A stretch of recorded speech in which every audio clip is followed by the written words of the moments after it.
Alright, welcome to another project. In this project, we are going to create an auto text effect animation. As you can see from the final version of our project, we have a typing effect here, which shows the careers of the person. We are going to create these typing effects using JavaScript, and as you can see, the careers change after each other. For example, the first one is YouTuber, then we have web developer, freelancer, and finally we have an instructor. An instructor has N instead of having A, and we're going to learn the ternary operator to create such a conditional statements. So see you in the next section for the HTML part of our project.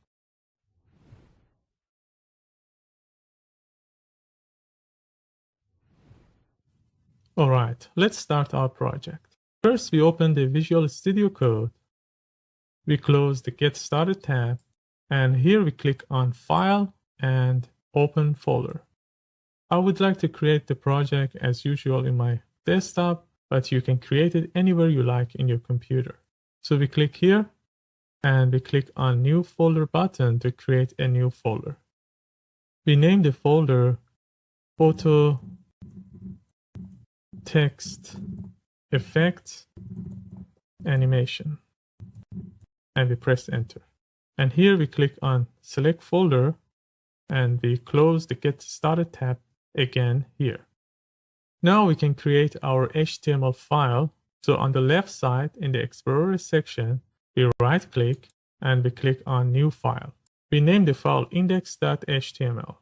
So we write index.html and we press enter.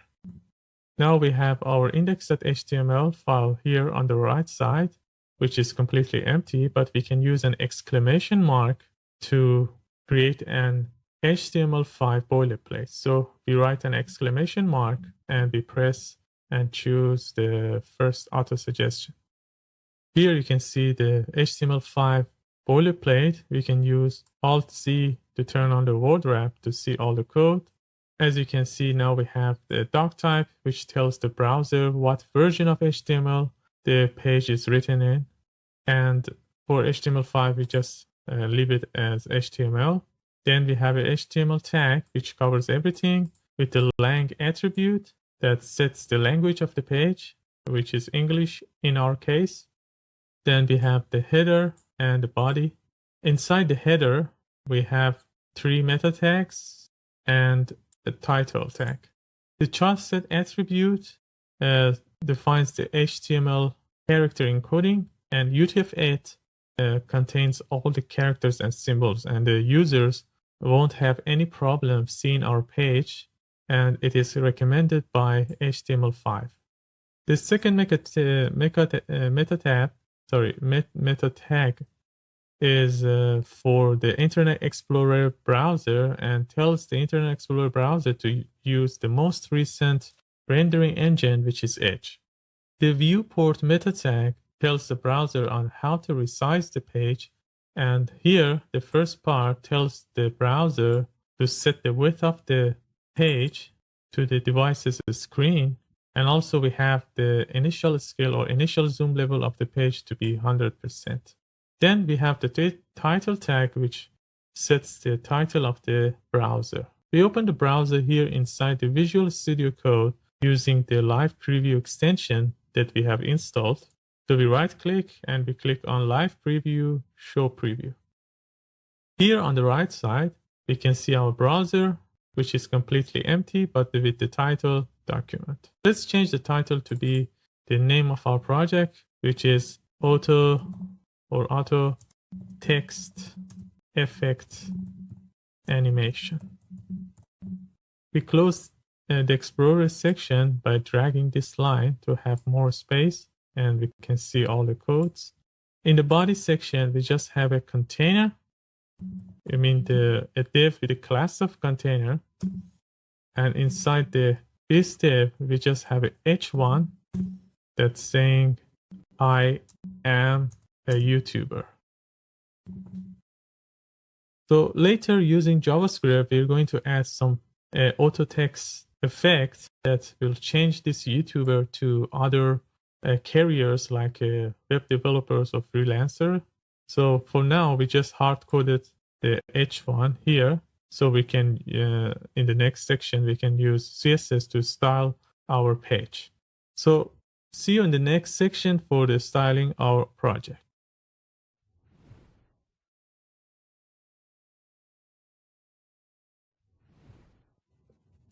All right, in the last section, we have finished with the HTML part of our project. In this section, we're going to start adding some styling to our project using CSS. So first, we need to create a CSS file. So in the left side, we open the Explorer section using Ctrl-Shift-E, or we can open it here in the View menu, Explorer. And here in the left side, we right-click and we click on New File, or just we click here. And we name the file style.css, and we press Enter. Before starting our project using CSS, we must include a link to the CSS file within the HTML code. So we go back to the index.html, and just under the title tag here, we add a link tag. We just write link, and we click on the third auto suggestion, the one with the CSS. As you can see, now we have a link tag with the relationship between the HTML file and the external style sheet, which is a style.css file. And as both files, the index.html and the style.css, are located at the same directory, we just need to write a style.css for the URL. And href attribute defines the destination of the link or the URL. All right. Now we can use CSS in our project. We save the file and we close the Explorer section, and we go to style.css to start styling our project. We open the browser and increase the size a little bit more, and we start with the body section. We remove the margin, the default margin of the body, which is the space around the body section, by using margin 0. As you can see, we don't have any margin anymore. And we change the display to flex, so we can bring the this title to the center horizontally using justify content center. So we write justify content, and we choose center for this property. Now we can see our text in the center horizontally. And for bringing it to the center vertically, we just need first to set the height of the body to be 100% of the viewport height, which means the 100% of the screen size. And we set the align items to be center. Now we can see our text in the center, both horizontally and vertically. Let's change the background color to be, for example, salmon color. And let's change the font of this text. And if I would like to bring some fonts from Google font, so we go to the desktop, we click on Google Chrome or any browser you would like to use, and here we search for Google font. And in the search result, we click on fonts.google.com. Here you can see many text fonts. You can write here, for example, I am a YouTuber, to compare the fonts with the text you want to have.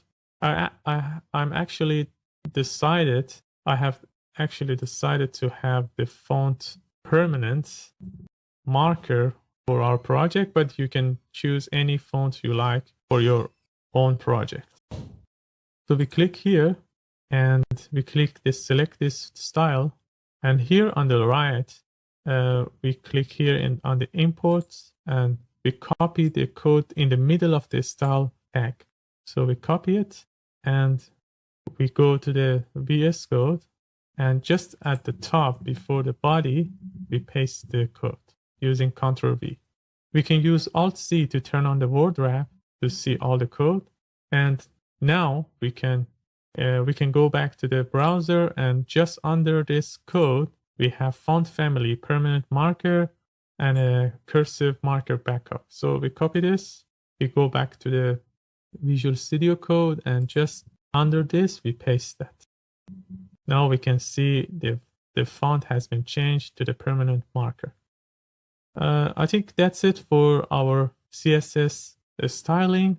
In the next section, we are going to use JavaScript to change this YouTuber to other careers and also add some auto text effect that shows typing as well.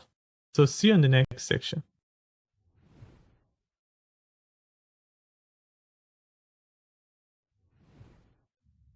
All right, in the last section, we have finished styling our project using CSS. In this section, we're going to start adding functionality to our project using JavaScript. So first, we need to create a JavaScript file. So we open the Explorer using Ctrl-Shift-E, and on the left side, we right-click and we click on New File. We name the file index.js. Sometimes the code files goes to the right side, which has the browser. You can bring them just by dragging the tab and bring it here. So now we can see the browser in real time. Before using the JavaScript for our project, we must add a link to the JavaScript file within the HTML code.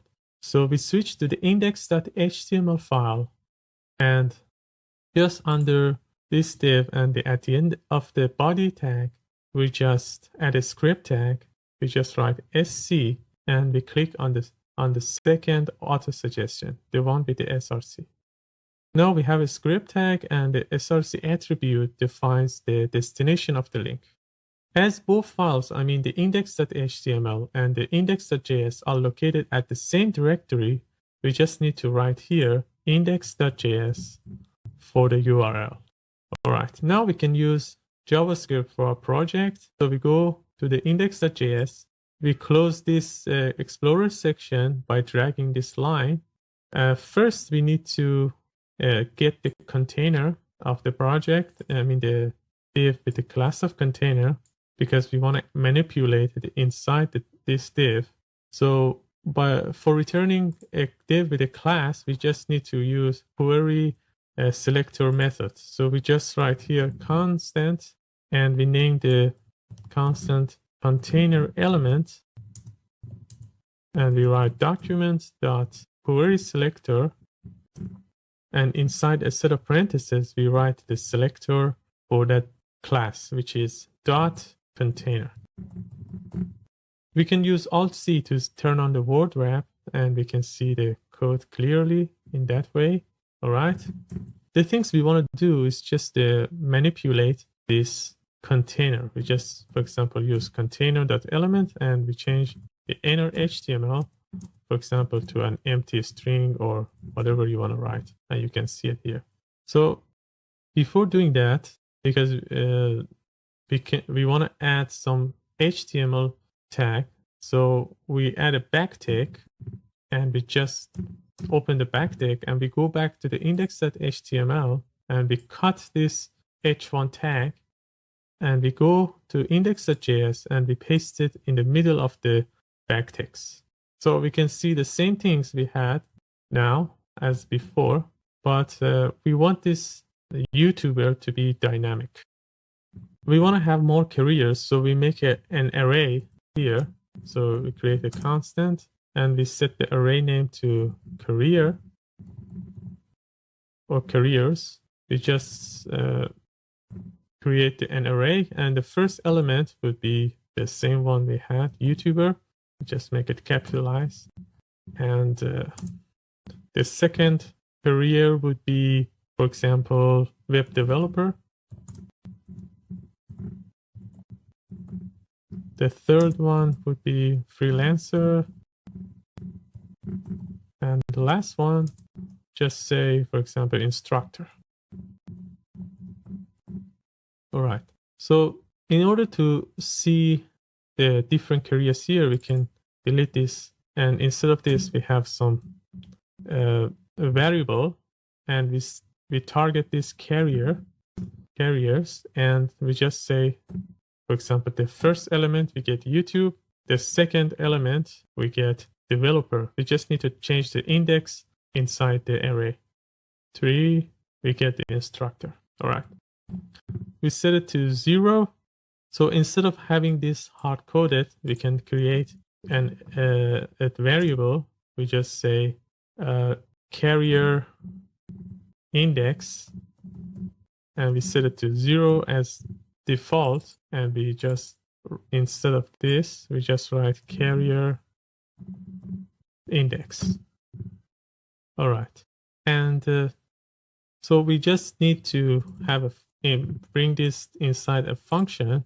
So we create a function and we name the function update text, and we cut this one and paste it inside this function. We can call this function once to have the text, and also we need another variable to have the index for the character of the each element, because we want to add the typing effect. So we just say character index, and we set it to 0, and instead of writing carriers and carriers index to get the full element, we just add a slice method here. A slice method actually returns parts of a string, and if you want to get only, for example, the first character, you just write 0 and 1, so you get the first character. Or you want to get the first two characters, you just write 0 and 2. So we need to make this number, the second number, dynamic too, and we just use the character index. So instead of that, we use character index. So now the index is 0, but we're going to increment it using ++, and we're going to have a set timeout to call this function more than one time until after a delay. So for the delay, we just say 400 milliseconds, and we don't need a function because it's just one line of function. We just write down update text is enough. So now you can see that when we refresh the page, the YouTube starts typing to the end, but we don't get the next element yet.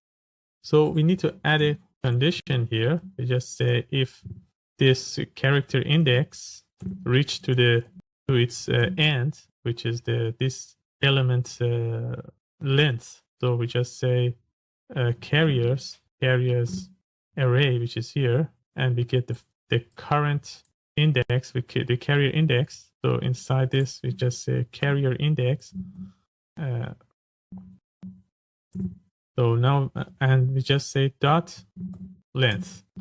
So when this character index incremented and reach to the end, we can activate this statement, and we just need to write here increase the carrier index. So we just say carrier index ++.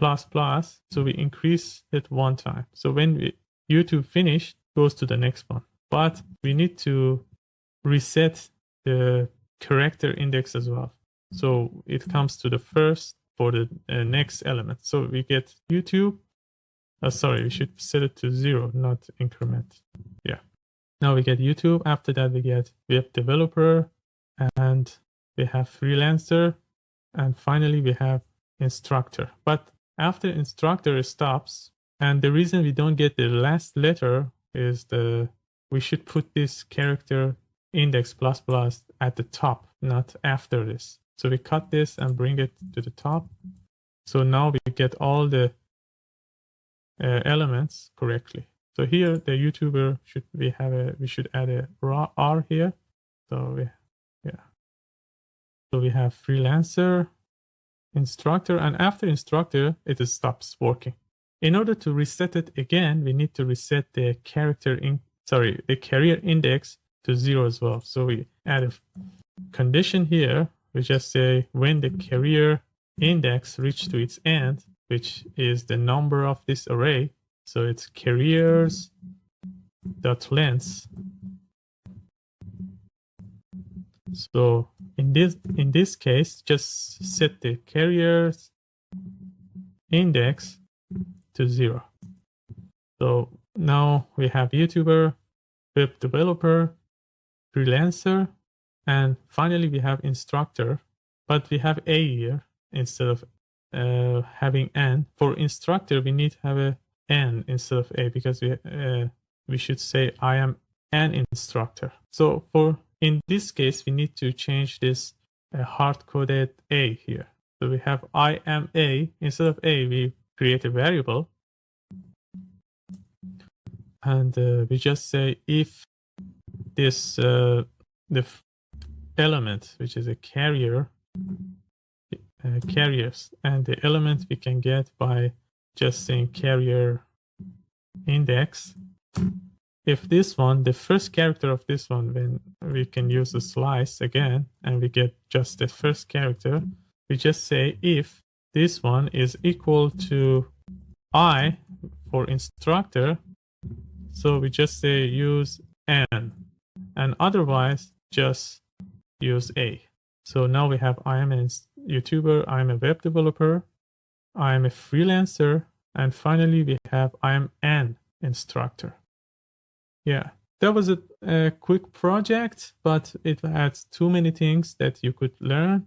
I hope you enjoyed and learned many things.